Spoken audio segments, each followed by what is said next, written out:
when God created the earth, right? When he created all the things on the seventh day, he rested. And then it was really important for him that his people observe the Sabbath. Why? Because weaved into his grand design for humanity is rest, right? It is a pattern in the sense of God saying, I designed you in a way where my desire for you, if you want to thrive, if you want to flourish the best way, like this far to the right, so to speak, as I created you for, then take a day off. Most people work so they can retire someday, so they work to rest. And what I'm saying is, what if it was work from rest? Even in the day that we think we're taking off, like our minds are often still present, not where they're supposed to be, not where it's actually restful, not where it's us leaning on the Lord, trusting the Lord, believing that he's going to take care of what we need. When you can rest in the reality that God is sovereign and that he has a plan, then you can work to find the solutions from a place of rest instead of from a place of stress. So these conversations between Jake and I are really geared towards hopefully helping you and us move from where we are to where we could possibly be. And we call it moving right because for us, it's this idea of moving right on the bell curve. But sometimes that might give a little bit of a different impression than what we're really trying to capture. And today, our conversation, I think, gives a clearer picture of what we're really trying to talk about. And in this conversation, we're going to talk about rest, right? It's not hustle. It's not success in the way that maybe other people are talking about it. It's really saying, when I look at the whole of my life, where are there areas that if I can improve these areas, my life is going to get better?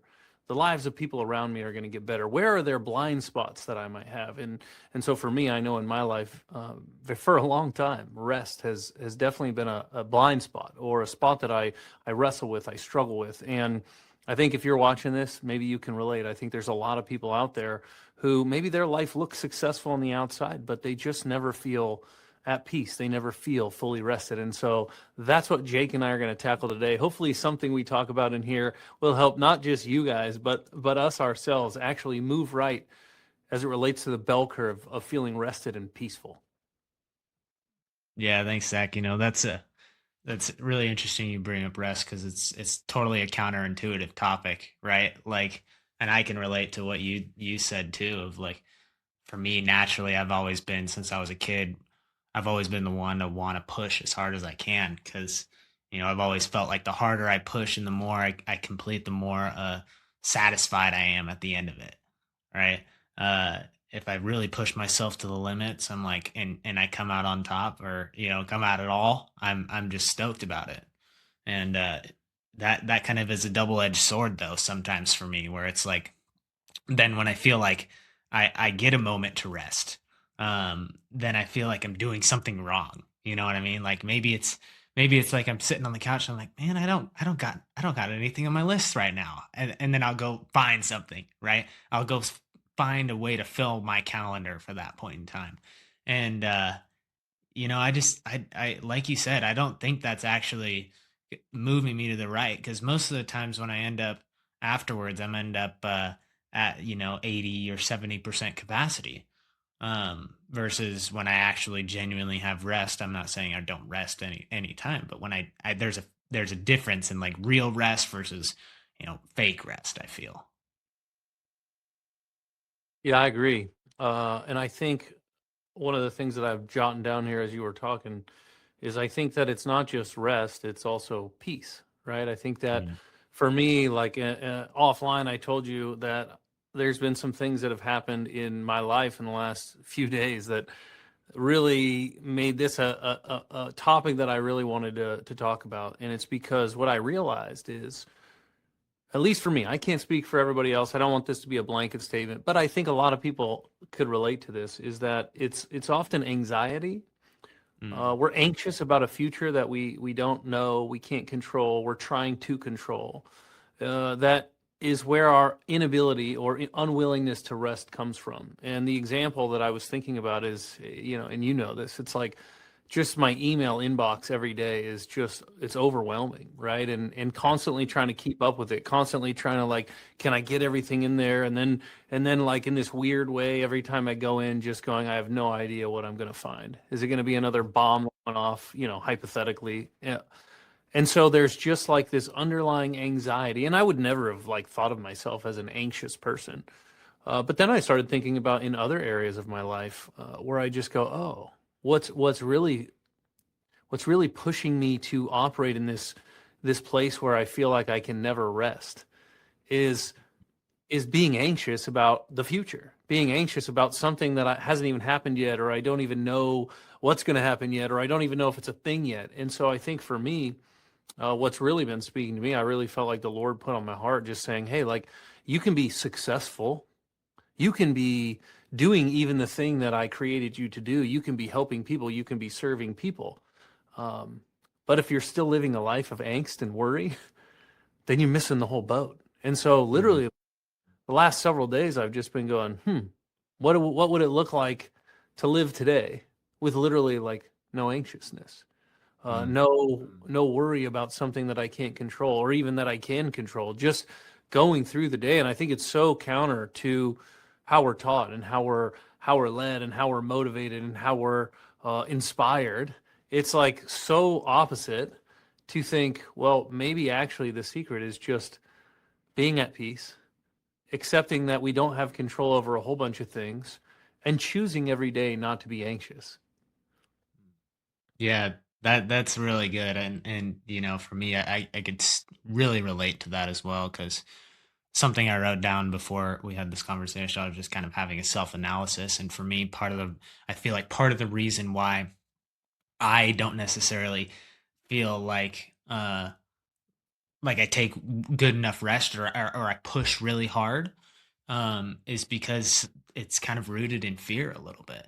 Like like maybe I'm not doing enough, right? Like I could be doing more, and maybe I'm not doing enough because I get in this like performance mindset, which is is probably a lot due to our culture nowadays. You brought up like at the beginning, hustle culture, grind culture, right? And not to say that there aren't points in time where you do that, but you get caught up in it, and then you start applying that to different areas where you probably shouldn't be applying it, right?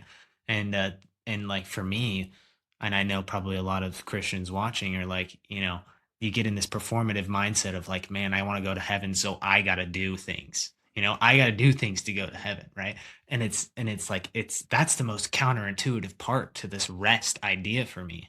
And I wanted to share this parable I heard that was talking about rest, and I think you're gonna really like this. But it was a axe cutting competition. Okay, and there was an axe cutting competition. It was from sunrise to sunset, and there was two people in the axe cutting competition, and one of them was an 18-year-old kid. He was jacked, just total muscle guy, best axe cutter in the county, whatever. And then there's another guy, older guy, veteran guy, done it forever, whatever. So they're going through this day of axe cutting, and they're cutting logs, and the young kids just all day, every day, or all day, the entire competition just after it. And he'd look over, and every time he'd look over, he'd see the guy sitting on his stump. Just he wasn't sure what he was doing. He's like, "Oh, I'm gonna dust this guy." He's just sitting over there, sitting on his stump. And sure enough, the competition ends at sunset, and the old man was the winner, and the kid was just dumbfounded that the old guy won. He's like, "How did this happen?" And the old guy walked over to him and he said, "Well, what you didn't know is every time I sat on my stump, I sharpened my axe." And like that idea to me is like for the people like us that are like, man, I really like uh to work hard and do the best I can. Sometimes that means like not necessarily, like you said, don't be consumed by the anxiety. Just rest and take that off your shoulders. Yeah, so I like the analogy, but I got one problem with it. Mm, Is that even when he was sitting on his stump, he wasn't resting, mm, right? yeah. So like for me, I'm literally sitting here going, what like is there really a time for hustle and grind? In the Mm, sense of the way that we think about it culturally. When when I think about the example of Jesus in the Bible, one of the things that I think pretty much everyone can agree on is you never get a sense of hurry from him. You know, even like when Mm, Lazarus died and they're like, hey, he's really sick. He's going to die. You got to get here. And it's like mm, he took his time. He took his time to the point where the guy died and he was dead for mhm, multiple days before he got there. And then, and then they come out and they're like, had you just been here, he wouldn't have died. And yet he mhm, wasn't anxious. He wasn't worried. And so, you and I have had lots of talks about what are you going to do next? And I've had talks about what am I going to do and where are we going to go? And this is what I'm saying. It's not that like we sit there and we think that we're anxious. It's almost like it's a deception that we mhm, think we're not anxious when really all of the all the festering of trying to figure these things out are driven by angst, I think, in many mhm, ways. And so think about like one of the things that jumped out at me when this all started was I like flipping through X, every once in a while. It's better than watching the news if you want right. news. And I'm sitting there and I'm like, man, all of these, and you think about even content, like you go on YouTube and you look at people's headlines or their titles and thumbnails, and the ones that are usually the most successful, at least that I can tell, usually have some fear-based component like you only have 2 years left. You're going to get Mhm, replaced by AI. And so all that's doing, I think, and we don't even often know it because like we think we're it's not affecting us, is it's planting seeds of anxiety. It's planting mhm, seeds of worry. It's planting seeds of, oh, now I got to go do something. I got to go figure this out. I got to go fix this. And I think what the Lord wants to say or wants us to know, I don't want to speak for the Lord, but for me, in my mind, what I think he would say to us is, so it's all up to you? mhm, Because, like, when you read your Bible, the ones that it seems he used to the greatest degree weren't the ones who were sitting there worrying about all those things. They were the ones who were like, I'm going to live my life today and I'm just going to do what I think you told me to do. mhm, And so for me, like, I don't know, man. I wonder. Like I said, is there even a time and place for the hustle and grind? Now, and again, going back to what we've talked about so many times, it's friction. See, my mhm, human brain is looking for a way to make sense. So I mhm, go, well, I know that hustle and grind all the time isn't very good, and yet I wonder if hustle and grind never is okay. 'Cause I want some level of certainty, like that's what our brains desire. And then I go, but I mhm, think okay. And then there's this other argument. Well, you can't just do nothing. Like God wants you to do something. I think that's true. And so I think that there's a friction that we want to get rid of that we're not supposed to get rid of. I think the friction is, hey, every day when you wake up, be cognizant of the world all day, every day, whether it's opening your emails, opening your bills, I don't know, driving to work, if you're afraid of getting in the car, whatever it might be, every day, the world around you is going to try and get you to be anxious. And it's going to try and do it without you even knowing. mhm. So Yeah. can we wake up every day choosing and just saying, Lord, like, I trust you. And I'm not going to strive. I think maybe that's the word, constantly striving. This Mm, constant, and I think that's why Jesus said, come to me if you have this heavy burden because mm, my yoke is easy and my burden is light. And if I think in my life, man, like most of the time, I feel like there's an insurmountably heavy burden on my shoulders that I have to strive to carry and to make sure it doesn't like fall off or pull me backwards. And to me, I think like that if we're talking about moving right, that ain't it, right? right. I think moving right is can I wake up today? Can I wake up tomorrow? Can I wake up the next day? Can I not be in a hurry? Can I not be in a Mhm, rush? Can I not be anxious or worried about what's happening politically or whatever? And I know there are people who say, "Oh, so you just become a pacifist," and that's not what I'm saying. And it's very hard to articulate for somebody else what I mean because again, I think it's a friction that the Lord wants us to deal with individually, internally, because like you are different than I am and I'm different than somebody watching this, but I think we all know in our mind when we are operating and we are feeling exhausted from striving. mm. Yeah, that's interesting. So, just to clarify what you're saying, if I'm following you correctly, in terms of rest of what you're talking about for you and in the applicable stance of what you're saying, are you more saying it's more like an overall rest? It's like a how you approach it, how you approach a confrontation or setbacks or something like that, where it's a less of a figuring it out, less of a striving, like you're saying, instead of the flip side of maybe it being like, okay, um, there's like there every day you'd spend 15 minutes a day resting, right? You're saying it's not quite that. It's more, or for you, it's not quite that. It's the more overall. I think it's a combination. So like when God created the earth, right? When he created all the things on the seventh day, he rested. Mm, And then it was really important for him that his people observe the Sabbath. Why? Because it weaved into his grand design for humanity is rest, right? mm, When I was young, it was like if you only needed 4 or 5 hours of sleep, you were like a superhero. And mm, then, fast forward 10 years and all the sleep research comes out, and people are like, oh, most people who have been sleeping 4 to 5 hours are actually killing themselves because rest mm, is where we repair. It's where our body gets fixed. It's where it heals itself. And my point being is like rest, actually taking time to rest is very important. But what I'm saying is, and I'm going to tie this into what I think the Bible is saying as well. But before I do, what I am saying is, if we are not coming from a mindset of anxious of no anxiousness or worry freeness, if we're coming from the opposite, then even when we're resting, we're probably not resting, because while we're trying mhm, to rest, we're worried or anxious about the thing we got to do the next day or the day after that or the day after that. And this is where I want to tie it into what I think the Bible is saying is Jesus said, I am your rest. I am the rest. And mm, so what I think, the way that I try and piece those together and like put the puzzle together is go, oh, if every day I wake up and I believe that I find rest from striving, from trying to earn everything, from trying to control everything and worry about everything. If I find that in Christ, right, then mm, I won't have a problem taking a day off. And I'll actually mm, take the day off because in my mind, I'm not responsible for making everything happen, right? mhm, And so if I don't have to be responsible for everything, I don't have to strive about everything, and I can actually take a day off. And then I think the actual rest is actually restful. mm.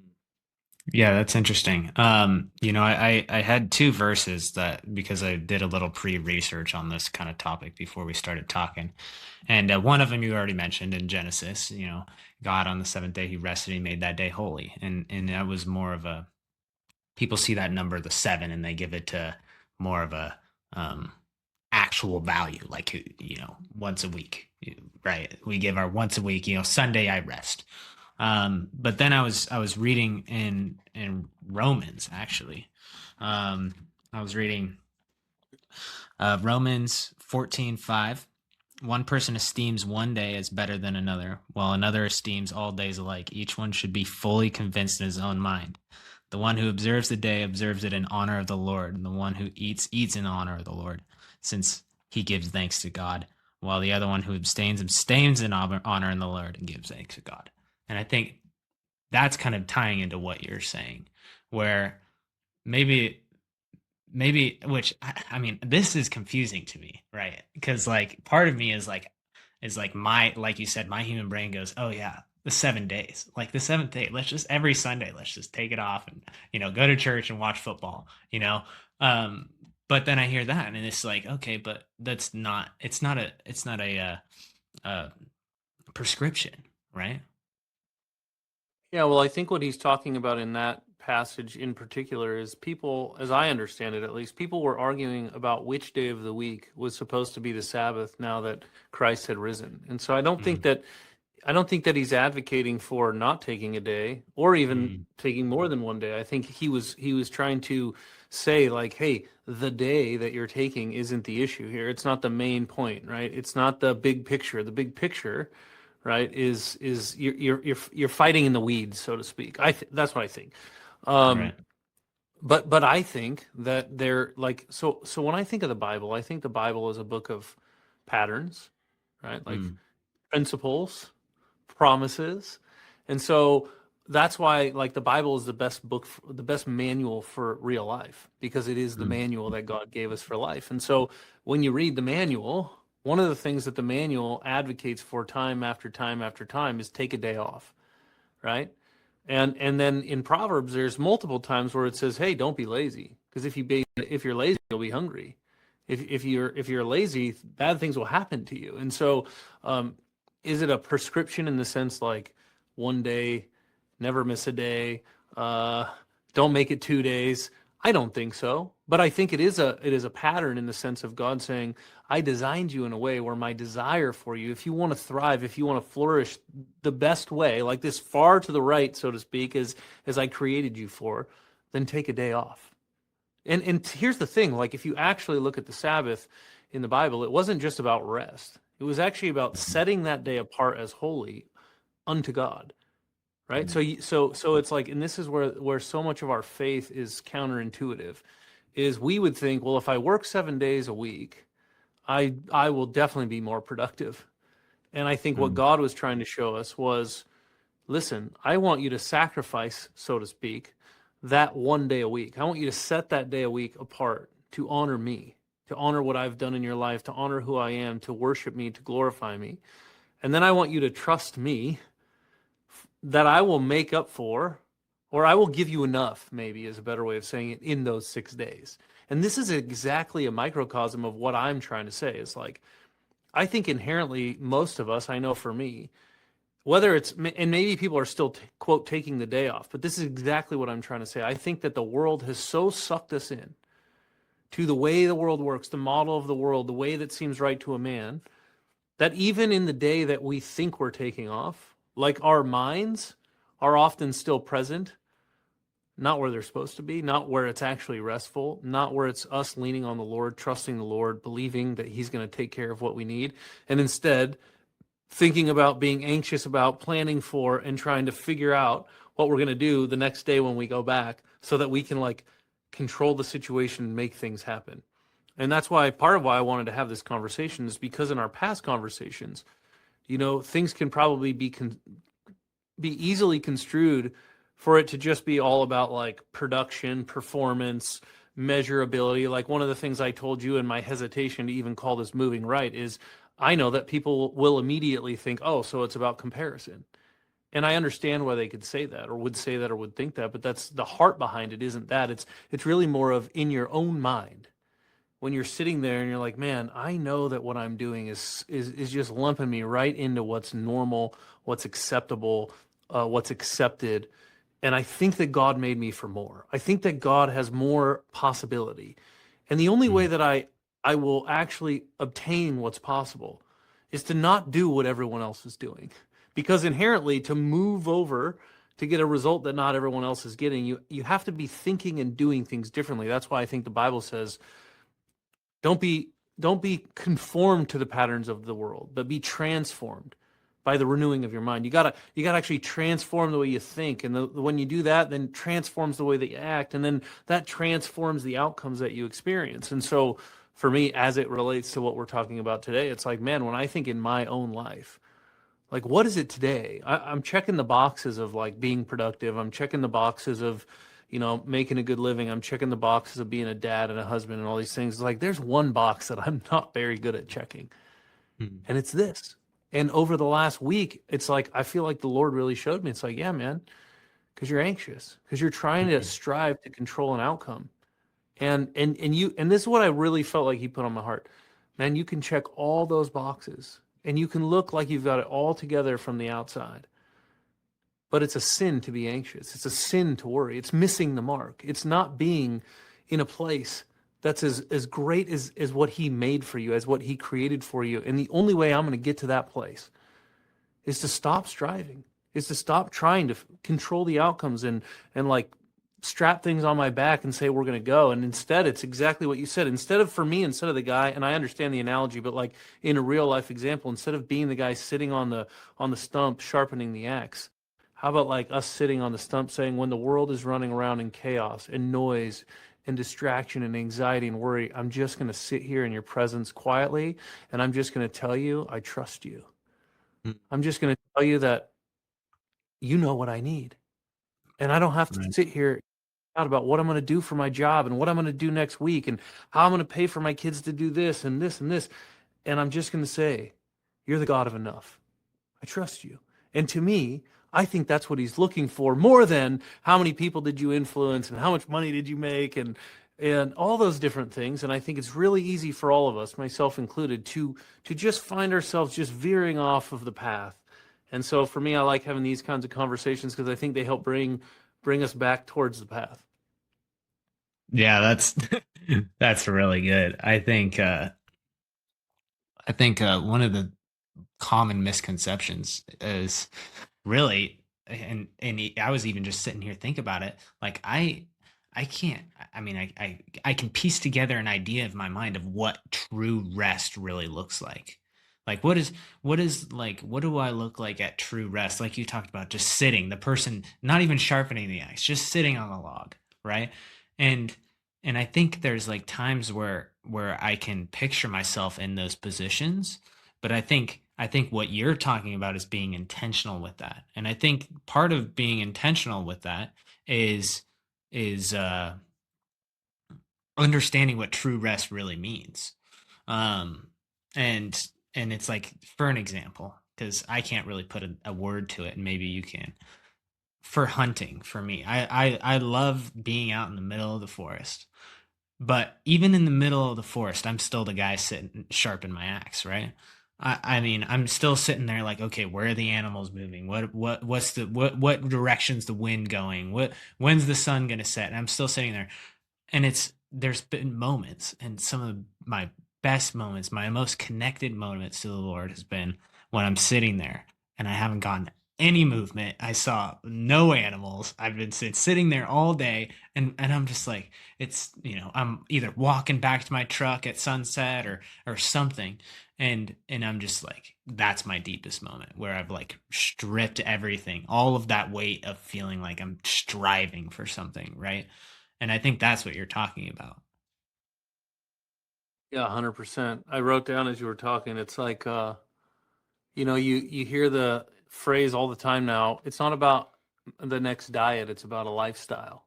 Mm, Or in the speaking world, it's like the guy who has to read from a script every time versus the guy who can just flow because it's who he is. And I think that's what we're talking about is like I think the Lord wants us to become people who are just at rest. And mm, I can say like, dude, I've never lived that way. Never in my whole entire life.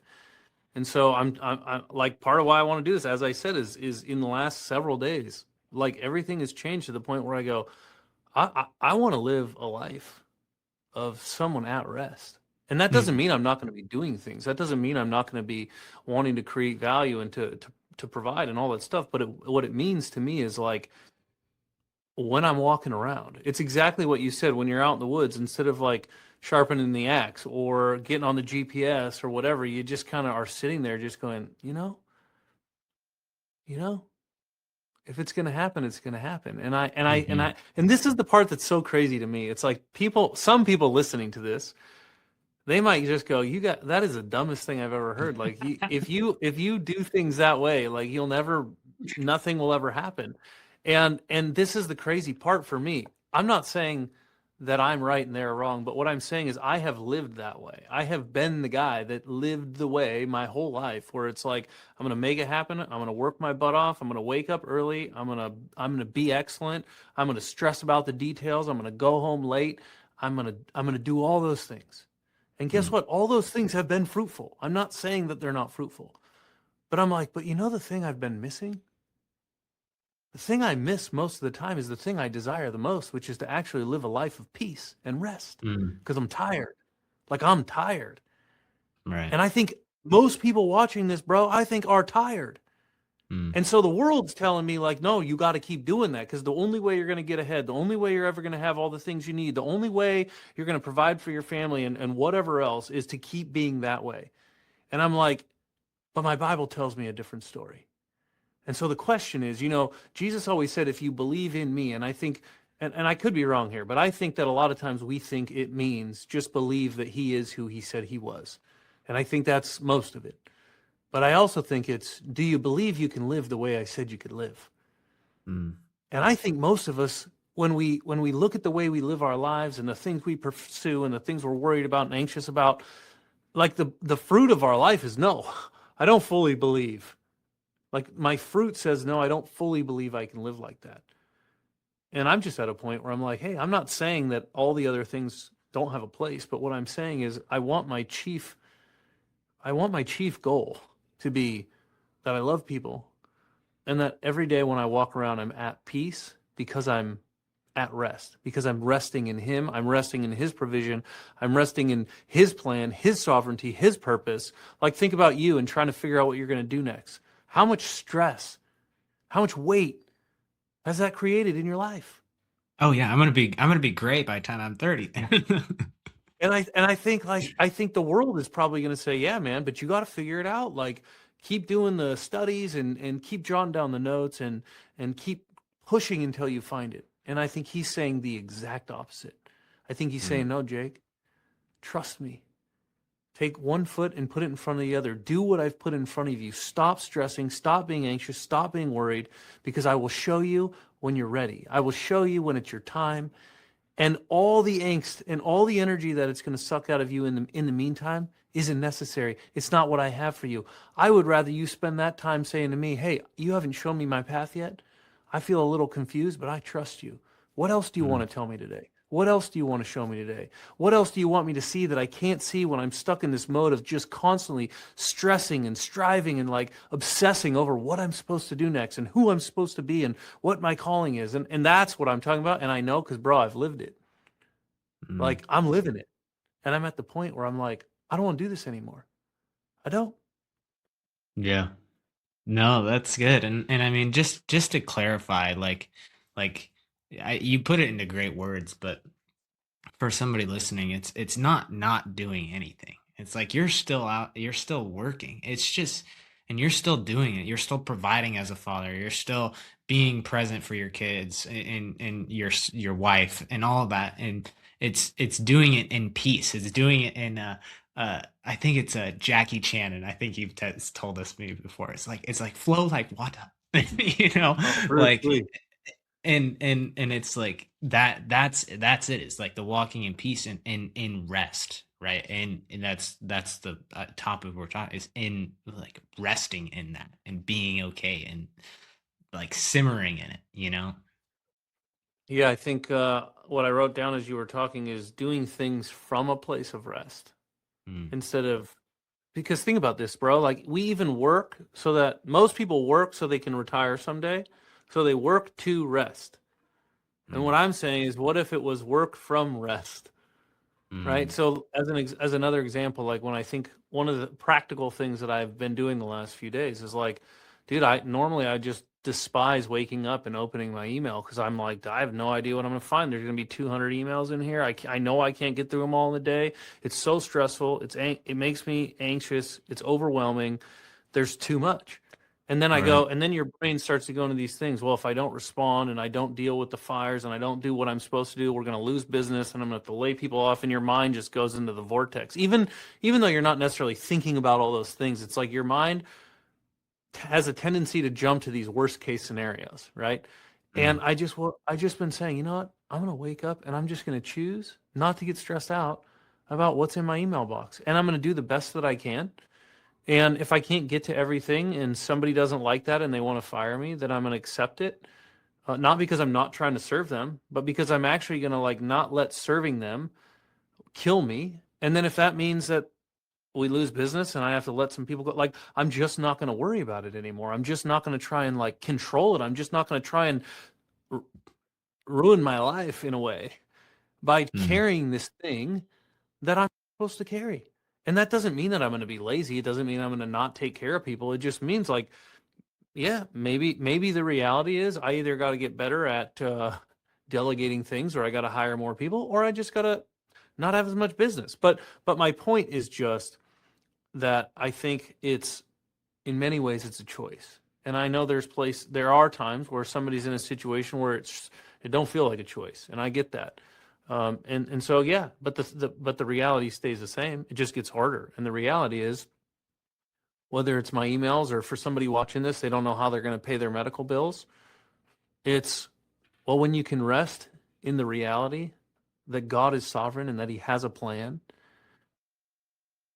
then you can work to find the solutions from a place of rest instead of from a place of stress.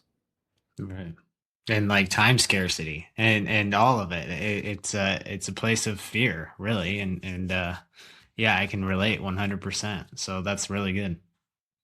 Yeah, and I think, and we could probably wrap here, but you just nailed it.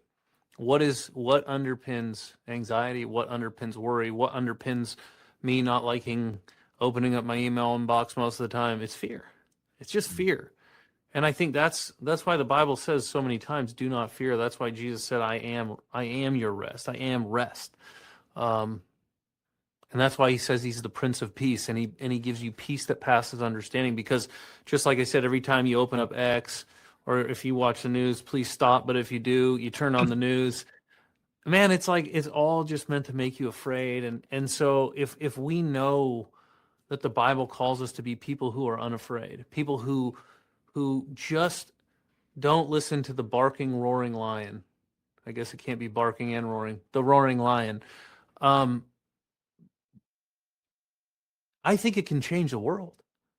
And I think the reason that things in many ways are the way they are is because we haven't fully, collectively, as Christians, and I know I haven't in my life,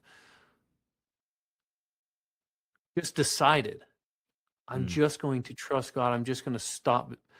I'm just going to stop allowing this underlying fear to be the master that I serve. And instead, I'm going to serve the Prince of Peace. And the way you'll know that I'm serving him is I'll be at peace. Yeah. Your fruit will reflect it 100%. So yeah, that's good. Well, if you're still here, we appreciate you being here. We love having these conversations. Hopefully, this one was a little bit different. Hopefully, you found some value in it. If anything we said jumped out at you and you want to let us know, share it in the comments below. Or if you think that someone you know could benefit from the conversation we just had, we'd love it if you'd share it with a friend, and definitely love if you would subscribe to the channel, hit that like button, try and spread the message a little bit more. We would really like these kinds of conversations to get out and help whoever they're supposed to help. So again, thanks for being here. Thanks for checking us out. You can head over to kosturos.com, kosturos.com, if you want to dive a little bit deeper.